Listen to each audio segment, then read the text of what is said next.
kebijakan atau rencana undang-undang yang akan diajukan oleh DPR ya atau oleh pemerintah itu disetujui DPR itu secara betul-betul kritikal atau betul-betul dievaluasi sebaik mungkin.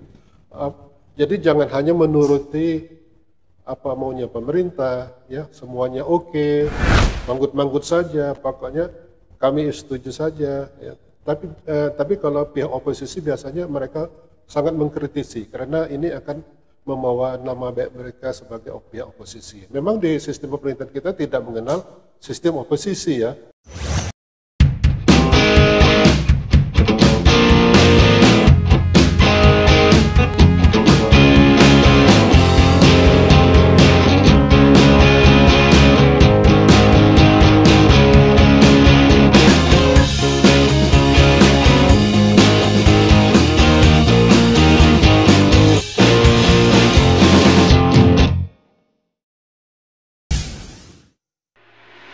Assalamualaikum warahmatullahi wabarakatuh.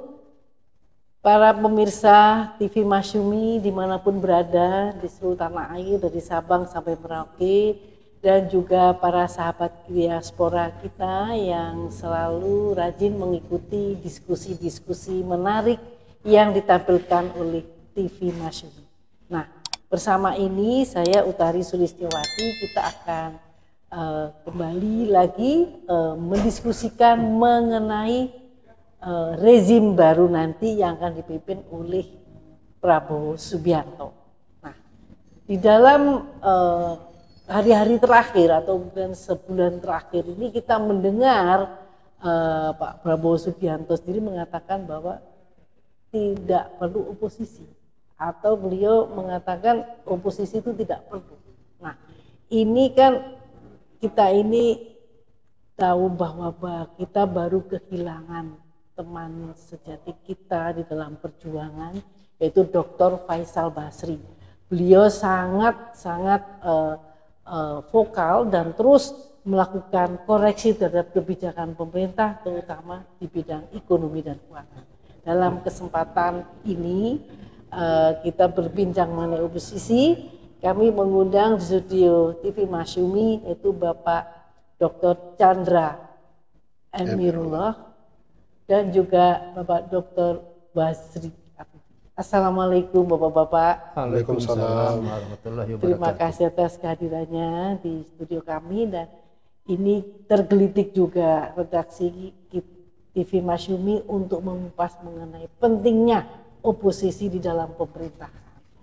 Kita mengetahui bagaimana Bapak Rizal Ramli, almarhum Bapak Faisal Basri terus kan Pak melakukan koreksi, dan itu bagus kan untuk check and balance. Jadi kita juga tahu bahwa ketika beliau meninggal, para pejabat pemerintah juga hadir, para menteri-menteri, dan mereka merasa benar apa yang dilakukan oleh Faisal Basri, perlu ada pengawasan dari para ahli di bidangnya ya untuk mengoreksi kebijakan pemerintah, karena apapun pemerintah ini adalah bekerja untuk bangsa dan negara dan mengabdi untuk rakyat. Pak Chandra, bagaimana pendapat Pak Chandra mengenai pentingnya oposisi? Ya, kalau kita melihat sistem pemerintahan yang baik, jadi kita sangat memerlukan oposisi sebenarnya. Mengapa? Karena oposisi itu berfungsi sebagai penyeimbang atau sebagai pihak yang mengkritisi kebijakan pemerintah ya. Jadi kalau misalkan pemerintah mau membuat suatu undang-undang atau suatu kebijakan, maka biasanya pasti didukung oleh parpol-parpol yang berkoalisi dengan pihak pemerintah ya, atau presiden ya. Dan seharusnya ada pihak juga yang mengkritisi atau betul-betul mempelajari, mengevaluasi kebijakan atau rencana undang-undang yang akan diajukan oleh DPR ya atau oleh pemerintah itu disetujui DPR itu secara betul-betul kritikal atau betul-betul dievaluasi sebaik mungkin.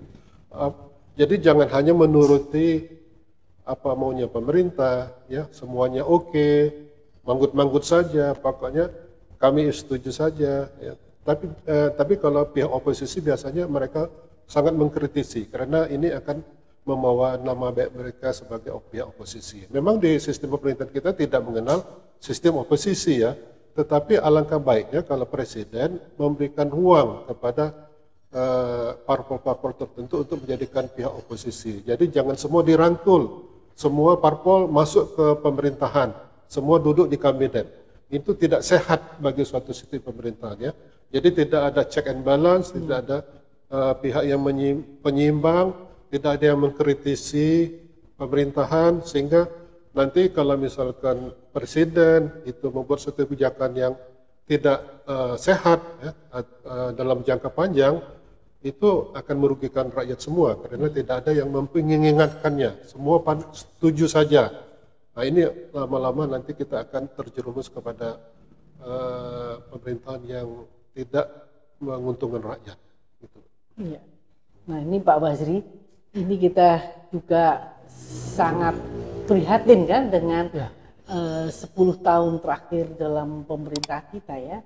Nah itu juga sudah ada oposisi, padahal ada partai yang tidak di dalam grupnya daripada penguasa. Nah ini saja seperti ini jalannya.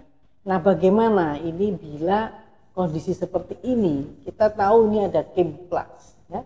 Kim Plus itu adalah Kim kemudian Plus, karena untuk memuluskan penguasaan di pilkada, ya kan? Nah nanti ini kalau nanti diteruskan di dalam parlemen seperti ini, kita tahu bahwa Kim Plus itu kan ya termasuk Nasdem, PKS dan PKB ya. Nah kalau ini nanti mereka di dalam pemerintahan berjalan, mereka juga akan menyetujui semua, itu apa yang terjadi nih Pak? Oh ya, ini sebenarnya melalui channel Masumi ini pemerintah baru nanti atau di bawah pimpinan Presiden Prabowo Subianto. Ya.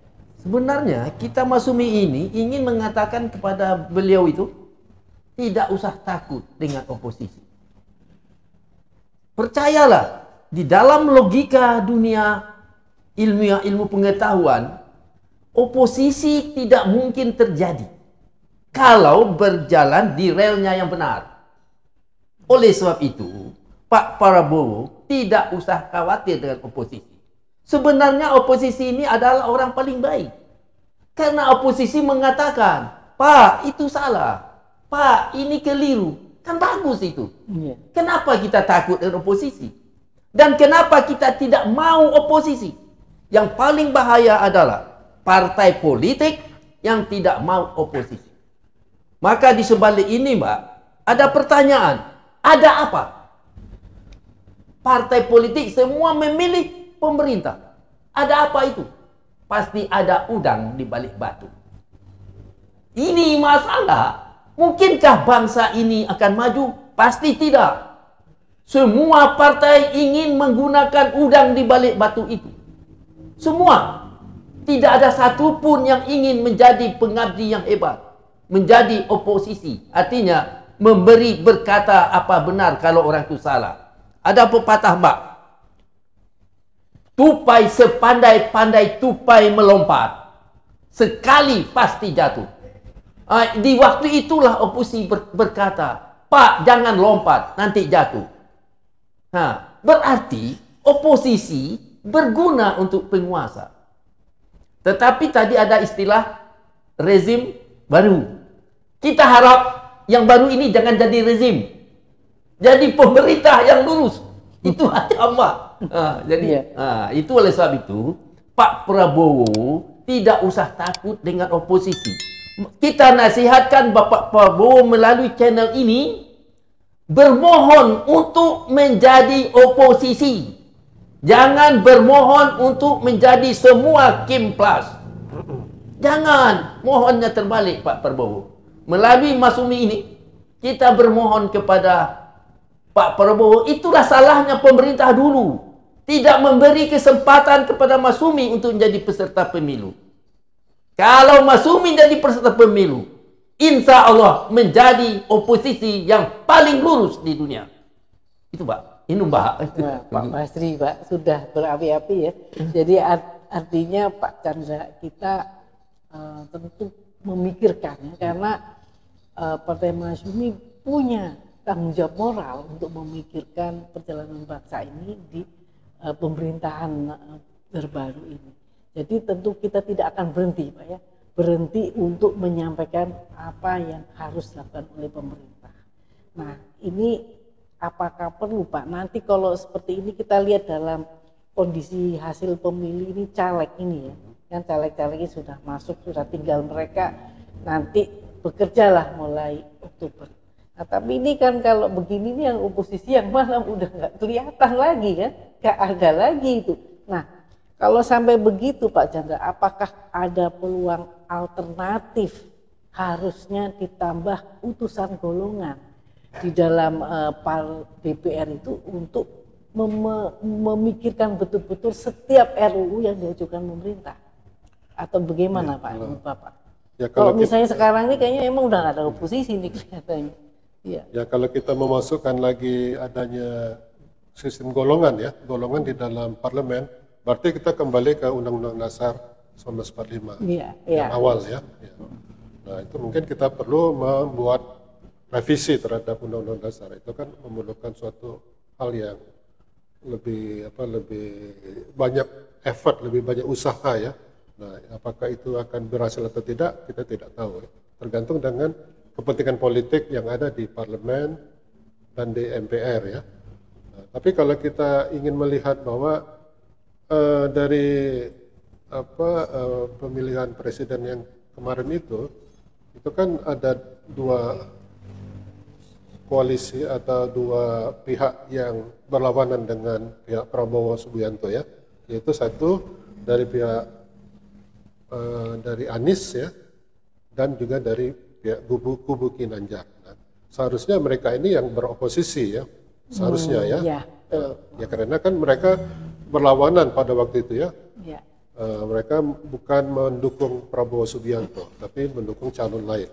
Idealnya mereka sebagai oposisi kan. Nah, tetapi ternyata tiga partai yang mendukung Anies itu sudah kelihatannya sudah akan masuk ke Kim Plus ya. Nah, sedangkan dari pihak PDI ya itu kita belum tahu. Tapi kemarin ada berita bahwa TAP MPR yang berkaitan dengan peranan Presiden Soekarno mau dicabut. Ya. Nah ini ada isu-isu yang katanya ini untuk memujuk supaya Ibu Megawati mau masuk ke dalam pemerintahan Prabowo. Ya. Apakah ini benar atau tidak kita tidak tahu ya. Tapi ini kalau misalkan ini sampai membuat PDI masuk ke pemerintahan, berarti tidak ada lagi yang akan menjadi partai oposisi gitu kan. Jadi selama ini kan kita melihat bahwa PDI di bawah Ibu Mega itu selalu menjaga kekonsistenannya untuk menjaga konstitusi misalkan, untuk menjaga marwahnya Undang-Undang Dasar 1945 ya, dengan konsekuen. Tapi kalau mereka ikut terlibat di dalam pemerintahan, saya khawatir mereka tidak bisa lagi mempertahankan kekonsisten mereka selama ini sebagai penjaga konstitusi, sehingga ini akan merugikan kita sebagai bangsa dan rakyat Indonesia, saya kira ya. Ya. Dan tentu saja supaya pemerintahan ke depan ini bisa menyelesaikan seluruh problem-problem yang ada sekarang ya, karena kita tahu warisan daripada Jokowi banyak yang harus dibenahi dalam keuangan, dalam kesehatan dan berbagai hal. Nah itu tentu ya model kabinetnya harus kabinet yang orang yang memang punya kepakaran di bidangnya Pak ya, jadi second kabinet. Jadi kalau terwujud second kabinet tentu agak apa namanya, rakyat itu punya harapan bahwa pemerintah akan benar-benar bekerja untuk rakyat ya, untuk kepentingan rakyat. Nah tadi usulan dari Pak Chandra, nah ini soal PDIP ini ya, PDIP ini mau jadi utusan atau bentuknya kompromi semua ini ya Pak ya. Kalau kompromi takutnya kan tidak tercapai hal-hal yang optimal di dalam kebijakan pemerintah karena mengikuti mayoritas ya, mayoritas yang di belakangnya tentu sudah ada unsur oligarki juga gitu, dan kita khawatir. Jadi artinya kita Mas Umi kita bersepakat Pak ya untuk selalu mengamati, mencermati setiap kebijakan pemerintah. Jadi kesimpulannya oposisi itu adalah penting dan keharusan untuk mencapai sistem pemerintahan yang baik. Sistem pemerintahan yang baik. Jadi pemirsa TV Masyumi ini ada gini, rakyat tidak usah bersedih selagi ada Masyumi. Sekarang usul Masyumi gini Pak, kalaunya seandainya Prabowo berhasil menghilangkan partai politik yang oposisi, artinya PDI pun masuk pemerintah, rakyat tidak bersedih ada Masyumi untuk mengadu. Apa usul Masyumi? Masyumi mengusulkan yaitu seluruh anggota DPR itu bersumpah untuk betul-betul menjalankan kebenaran dan hati sanubari mereka. Yang kedua, ketua parpol dilarang menarik atau mem-PAW-kan anggotanya yang oposisi. Nah, jadi bebas. Jadi seluruh anggota DPR bebas, tetapi dengan syarat sesuai dengan hati sanubari mereka.